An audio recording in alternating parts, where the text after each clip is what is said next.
Hello प्यारे बच्चों बच्चों कैसे हैं आप सभी। आई होप कि सभी अच्छे होंगे। आज की इस वीडियो में हम कक्षा 5 की एनसीईआरटी की किताब हमारी दुनिया का पाठ 9 कागज और मुद्रण को पढ़ेंगे। तो वीडियो को शुरू करने से पहले आप हमारे चैनल को सब्सक्राइब कर लें ताकि आपको आने वाले वीडियोस के नोटिफिकेशन मिलते रहें। तो शुरू करते हैं बच्चों। आज के इस पाठ में हम जानेंगे कि कागज का आविष्कार कब हुआ और हमने कब कागज पर लिखना प्रारंभ किया। कभी कभी कोई आविष्कार इतना महत्वपूर्ण होता है कि यह लोगों की कार्यप्रणाली को हमेशा के लिए बदल देता है।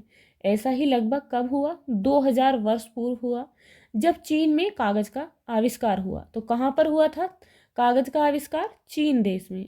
मनुष्य याद करने की बजाय अब उन सारे तथ्यों चीजों का लेखा जोखा रख सकता था।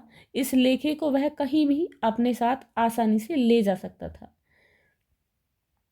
पहले व्यापारी अपने माल का लेखा चिकनी मिट्टी की पट्टियों पर लिखकर रखते थे। अब यह लेखा वे कागज पर लिखकर रख सकते थे, क्योंकि कागज का आविष्कार हो चुका था। कागज पर लिखी जाने वाली पहली पुस्तकें धार्मिक और वैज्ञानिक पुस्तकें थी। तो कागज पर पहले लिखी गई पुस्तकें कैसी थी? धार्मिक और वैज्ञानिक। कागज के आविष्कार के बाद लोगों ने इस पर लिखने की विभिन्न तरीके ढूंढ लिए। कुछ लोगों ने इस पर पक्षियों के पंखों से बनी कलम और स्याही से लिखा। चीन के लोगों ने लकड़ी के टुकड़े पर संदेश उकेरकर उस पर स्याही लगाई और इसे कागज पर दबाकर छाप दिया। छपाई का यह तरीका आज भी इस्तेमाल किया जाता है। इस तकनीक को ब्लॉक प्रिंटिंग कहते हैं। चीन वासियों ने इसी तकनीक से दुनिया की पहली कागजी मुद्रा छापी। अब बच्चों यहाँ पर हम जानेंगे जनसंचार का क्या माध्यम था। 500 वर्ष से भी पहले जर्मन सुनार योहान गुटेनबर्ग ने धातु के अक्षर बनाए। इन अक्षरों को हाथ से दबाकर कई बार छापा जा सकता था। उस समय पत्रिकाएं इसी प्रकार छपती थीं। फिर गुटेनबर्ग ने एक छापने की मशीन या छपाई प्रेस का आविष्कार किया। अब पूरा पृष्ठ एक बारे में छापा जा सकता था। गुटेनबर्ग ने जो पुस्तक सबसे पहले छापी वह कौन सी थी? ईसाई धर्म की पुस्तक थी बाइबल। छपाई के आविष्कार के कारण एक आम आदमी भी लिखित शब्दों से परिचित हो गया। जनसंचार की ओर यह पहला कदम था। एक ही समय में कोई भी सूचना जब बहुत से लोगों के पास पहुंचती है तो उसे क्या कहते हैं? उसे जनसंचार कहते हैं। जैसे कि इसका उदाहरण है अखबार। किताबें केवल विद्वानों और पुजारियों के लिए ही नहीं थी। अब इन्हें अन्य लोग विभिन्न स्थानों पर सस्ते मूल्य पर खरीद कर पढ़ सकते थे। जो कंपनियां बिक्री के लिए इन पुस्तकों को अधिक मात्रा में छापती हैं उन्हें प्रकाशक कहते हैं। तो अब आपको पता चल गया है कि प्रकाशक किसे कहते हैं। आप देख सकते हैं जो चित्र में है, चित्र में क्या है? ये प्राचीन समय की छपाई मशीन जिससे पुस्तकों को छापा जाता था। इट मीन्स कागज पर मुद्रण किया जाता था।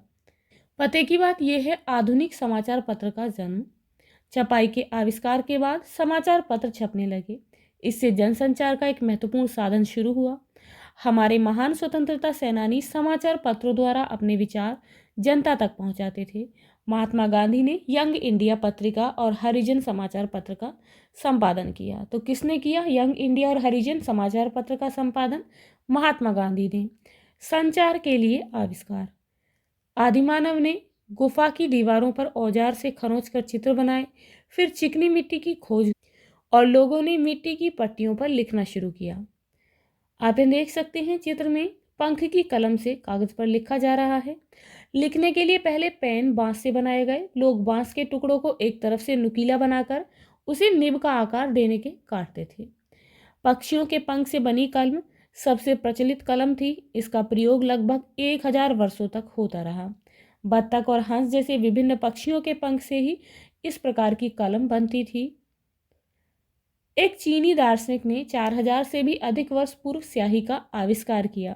यह भारत में बनाई जा रही स्याही की तरह ही थी।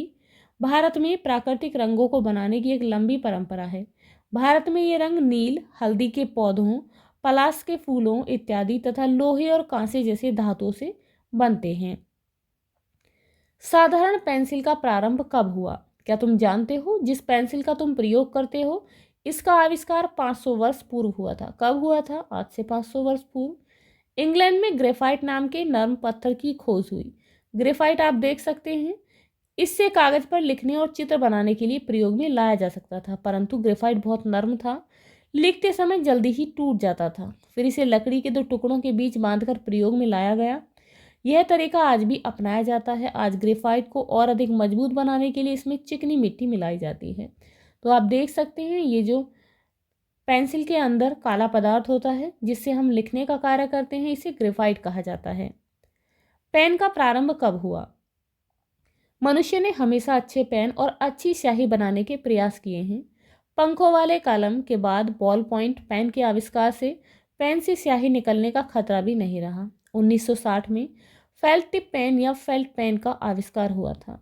वैसे तो अब बाजार में तरह तरह के पेन उपलब्ध हैं, परंतु क्या तुम जानते हो कि अंतरिक्ष में अत्यंत परिष्कृत पेन भी प्रयोग में नहीं लाए जा सकते। आप यहाँ देख सकते हैं बच्चों कैसा पेन है, यह है फाउंटेन पेन। इन सब में स्याही निकल जाती है। कहाँ पर? अंतरिक्ष में। आखिर इसका उपाय एक बच्चे ने निकाला। वह अमेरिकी स्पेस सेंटर का भ्रमण करने गया था। वह बोला क्यों ना आप पेंसिल का उपयोग करें। अंतरिक्ष में लिखने के लिए अंतरिक्ष यात्री पेंसिलों का ही प्रयोग करते हैं। अब हम जानेंगे कि टाइपराइटर का जन्म कब हुआ और कहाँ हुआ। लगभग 130 साल पहले अमेरिका के एक इंजीनियर ने टाइपराइटर का आविष्कार किया। टाइपराइटर पर टाइप करना हाथ से लिखने की अपेक्षा तीव्र और साफ सुथरा था, इसलिए यह साधन शीघ्र ही संचार में प्रसिद्ध हो गया था। तो ये क्या है? टाइपराइटर, जिससे टाइप करके शब्दों को लिखा जाता है। अब हम जानेंगे कंप्यूटर का आविष्कार कब हुआ। जब कंप्यूटर का आविष्कार हुआ तो पहले इसे केवल गणना के लिए, इट मीन्स जैसे कि एक कैलकुलेटर का प्रयोग करते हैं गिनती के लिए, गिनने के लिए की तरह प्रयोग में लाया गया। शीघ्र ही आविष्कारों ने इसके अन्य उपयोग भी ढूंढ निकाले। कंप्यूटर के कीबोर्ड से टाइप करना भी तीव्र था। आजकल बहुत से कार्यालयों में टाइपराइटरों का स्थान कंप्यूटरों ने ले लिया है। कंप्यूटर का उपयोग भवनों के डिजाइन बनाने, लेखा रखने, किताबें लिखने और इनका डिजाइन तैयार करने में होता है। यहाँ पर बच्चों क्या है चित्र में? यह है कंप्यूटर। और तो और आपकी यह किताब भी कंप्यूटर पर लिखी गई है। ये जो हम पढ़ रहे हैं ये किसके द्वारा प्रिंट की गई है? कंप्यूटर के द्वारा। कंप्यूटर में पूरे संसार को आपस में जोड़ने वाले एक नेटवर्क, जेट विमानों के परिचालन तथा करोड़ों पृष्ठों की सूचना संग्रहित करने के लिए भी कंप्यूटर का उपयोग होता है। कंप्यूटरों में भी अत्यंत तीव्र गति से सुधार हो रहा है। हर कुछ महीनों के बाद कंपनियां नई तीव्र और अत्यंत प्रभावशाली मशीनों का निर्माण कर रही हैं।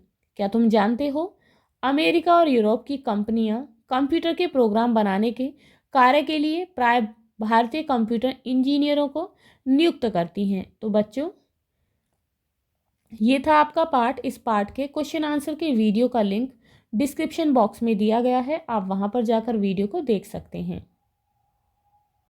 बच्चों यदि आपको ये वीडियो अच्छी लगी हो तो लाइक शेयर करना ना भूलें, और यदि आप इस चैनल पर नए हैं तो प्लीज़ चैनल को सब्सक्राइब करें। Thank you.